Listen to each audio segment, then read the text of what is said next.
Okay, now for part C of question number 7, which is a final part of this question and the final question on this paper.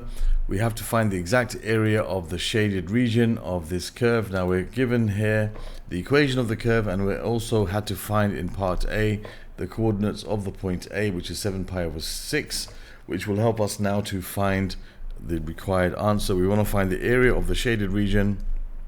It's always found by integrating with respect to x the function between our limits. Now our function is this whole thing, and our limits are 0 and this point here 7 pi over 6, because the area of this shaded region is enclosed between the x and the y-axis and also the curve until it hits the x-axis. So this is the region that's required, and we need to find its area. So what I'm going to do is I'm going to integrate between those limits of 0 and 7 pi over 6. The function, which is 4 sine squared x plus 8 sine x plus 3 with respect to x, and that will give us our answer. Now in this function, what we have is this part of it we know how to integrate. This part of it we know how to integrate, but this part of it we don't have a direct integral for sine squared x. If you look in the formula book, the integral of sine x is negative cosine x. We can of course integrate a constant, it's going to become 3x. But the integral of sine squared x, there's no direct result for it. It's not something we can integrate directly. We have to rewrite this using one of our identities. Now the double angle formula for cosine of 2x has 3 forms. You have cosine squared x minus sine squared x. You have 1 minus 2 sine squared x, and you have 2 cosine squared x minus 1. Now the one that we're interested in here is this one here. Why? Because we have a sine squared x. If I can rewrite it in terms of cosine of 2x, I will be able to integrate it, because I know how to integrate cosine of 2x. That's pretty easy to integrate. So I'm going to take this form of it. I'm going to take cosine of 2x equals 1 minus 2 sine squared x, and I'm going to rearrange it to make sine squared x the subject. So I'll add 2 sine squared x to both sides. I'll subtract cosine 2x from both sides, and then I'll divide by 2. So I'll end up with sine of squared x is equal to 1 minus cosine of 2x all over 2. So I can replace this sine squared x with 1 minus cosine 2x over 2. So this will give me the integral of between 0 and 7 pi over 6 of, I have 4 times 1 minus cosine of 2x over 2. Okay, so that's what I put instead of sine squared x. Plus, this is fine as it is, and this is fine as it is. I'm not going to start integrating it until I have got it all completely ready. So this is what I have to integrate with respect to x. So this will cancel with this, leaving with 2. Then I can expand the bracket. I'm going to have 2 minus 2 cosine 2x plus 8 sine x plus 3. So the 2 and the 3 is going to give me 5. So I can write that here straight away. So whoops, not 5 up there. That's 7 pi over 6, the limit. So I'm going to have that 2 times 1 is 2 plus 3 is 5. So I have 5. And I have minus 2 cosine of 2x. There's 2 multiplied by this, but that's on its own, so it's going to be plus 8 sine x. Now this is now ready to be integrated. I have rewritten this in the form now. I can integrate every term. So I'm going to integrate now. So I'll put my square brackets. I'll have 5, which becomes 5x, minus 2 cosine of 2x. When you integrate the cosine of something, it becomes the sine of the same thing. So it's going to become 2 times the sine of 2x. And we know that it stays the same sign. If you look at your formula sheet, you'll see that the integral of cosine of something is the sine of the same thing. But then we have to divide by the differential of what's inside the function, which is 2. It's like reversing the chain rule, you could say. So divide by 2, then these 2's will cancel out. And we have, if you integrate the sine of something, you get negative cosine of the same thing. So this is going to be minus 8 cosine of x. Okay, the differential of sine x is positive cosine x, but the integral of sine x is negative cosine x, which is in the formula sheet again. In Cambridge, it's in the formula sheet. For Edexcel, it's not. So sometimes students mix that up. So if you're not sure, you can just quickly look at your formula sheet and you'll see the integral of sine x is negative cosine x. All right, so now we can put those limits in to find the area. So we're going to have 5 times 7 pi over 6 minus sine of 2 times 7 pi over 6, which is 7 pi over 3. Okay, because the 2 and the 6 cancel out. And you're going to have minus 8 times cosine of 7 pi over 6. All right, and what will happen now is you're going to take away. Now be very careful, because what happens sometimes is people, they're used to P1 where normally when you put 0 into any function, it's going to become 0. So they ignore what comes out when you put 0 into this function, and be very careful not to do that. Now of course 5 times 0, that part will be 0, and minus sine of 2 times 0, which will be 0. Now the sine of 0 is 0, but now we've got minus 8 times the cosine of 0, and the cosine of 0 is not 0. It's going to give us a 1, so you'll end up with a minus 1 in this, minus 8 in this bracket, which if you ignored it, of course, will give you the wrong answer. So be very careful. E to the power of something, you know, e to the power of 0 is not 0. So be very careful when you're dealing with P3 integration and P2 integration, that you just don't assume the whole thing is going to be 0 when you put 0 in every term. Because there's certain terms, you put 0 into them, you don't get 0, like cosine of 0, in this case. So you're going to have 5 times 7 pi over 6, which is 35 pi over 6. They want it in exact form, so we should proceed in this way. Yes, minus sine 7 pi over 3. Okay, what's the sine of 7 pi over 3? It's like pi over 3, 6 root 3 over 2, but it's going to be in the 7, it's going to be the 4th quadrant, isn't it? No, it's going to be first quadrant. It's going to be back in the first quadrant, isn't it? Because pi, it's going to be actually positive, so it's going to be root 3 over 2. Okay, let's just make sure of that. Let's just make sure of that. The sine of 7 pi over 6. It's like it's gone through one revolution.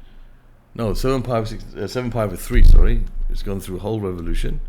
It's gone through pi over 2 plus 1 pi over 3. So yes, it's going to be exactly root 3 over 2. Root 3 over 2 is positive because it's in the first quadrant. It's like you've gone all the way around and you're back up here again. All right, so there's going to be, that will be positive. So you have minus root 3 over 2, and you got minus 8 times cosine 7 pi over 6. So it's 8 times, now 7 pi over 6 is, I think that's in the 3rd quadrant. We need cosine though.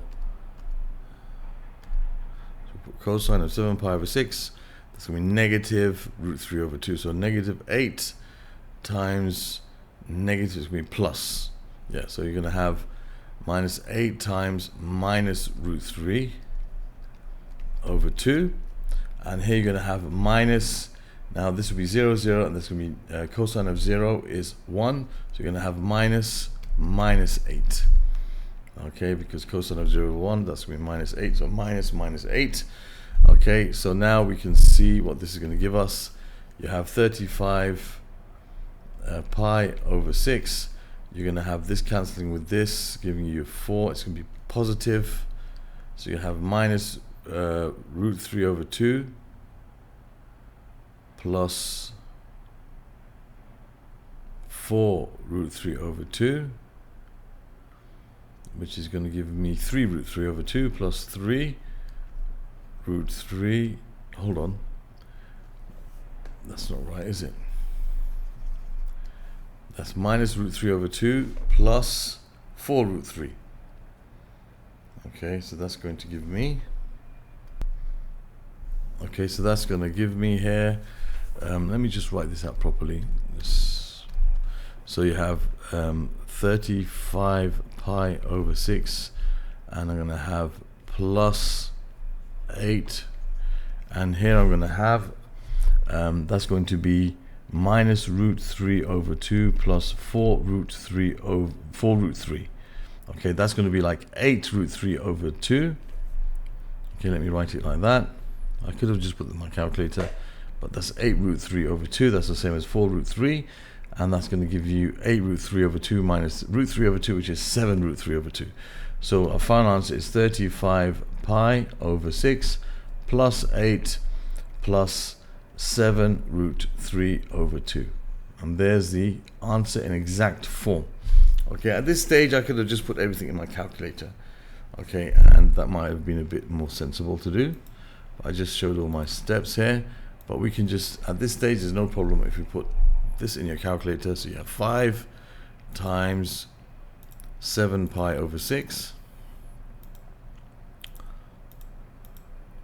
Okay, and we have minus the sine of 7 pi over 3. Or we could even put 2 times 7 pi over 6, sorry, that would give us 7 pi over 3. Okay, because that's sine of 2x. And then we could have put, minus 8 times cosine of 7 pi over 6.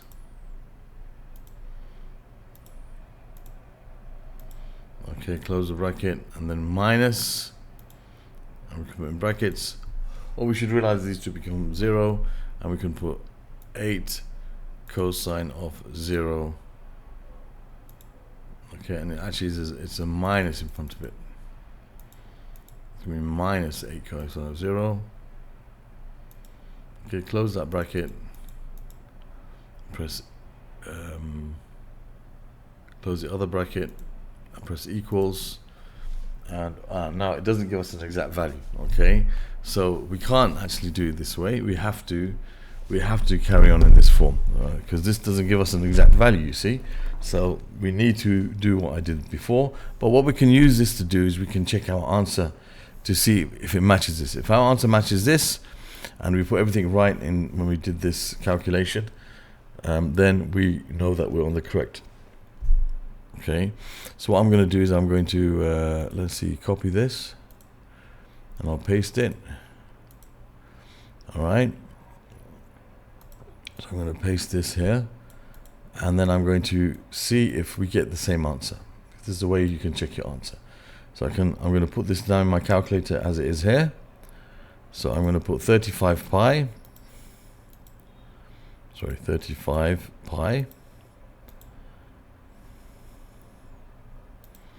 over 6 plus 8 plus 7 pi over 3. Pi over 2, sorry. 7 times root 3. 7 times root 3 over 2, not pi. Over 2, and we'll see what that gives us. Is it exactly the same thing? Yes, it is. So we can see we're definitely on the right tracks. Okay, so we know we've done it correctly. We can even go back to here and make sure. We can go back to where we started from, right from the beginning, and make sure if you want to. If you want to make sure that you've done the right thing, we can take this original expression and work out what this is using the integral button, but this is only for checking, of course. So we have 4 times sine squared x. Now to write sine squared x, what I'm going to do is I'm going to put sine x in a bracket. So I'll put sine of x. I'll write x like this. Okay, and I'm going to close that bracket and square it. That's 4 sine squared x plus 8 times sine of x. 8 times the sine of x. Okay, and plus 3. Close the bracket. All right, and then I'm going to put the limits in of 0 and 7 pi over 6. Okay, let me just put 7 pi over 6, and I'll press equals, and it gives me exactly the same answer. So we can see at the end, if you want to make sure, 100% sure you've done all your integration right and everything, you can check your answer. See, this is what we got when we put exactly the same thing when we put this in our calculator. So we know that we have done the right thing. Of course, it won't give you the exact form of the answer.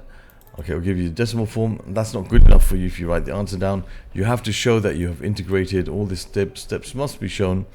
All right, And even when you get to this stage, if you put everything in your calculator, it won't give you the exact form. You have to write down, and calculate a bit more, and then you'll get the answer. All right, so that concludes this question, and it concludes this paper from the paper 2 of March 2020. Other questions from this paper can be found in the playlist that will appear over here for this paper. Other questions dealing with integration from P3 you can find in this playlist over here. And I'll also mention, I'll put a special playlist for the integration of trig functions, which will be in this playlist. You can subscribe to my channel by clicking on this link. Thank you for watching, and see you soon.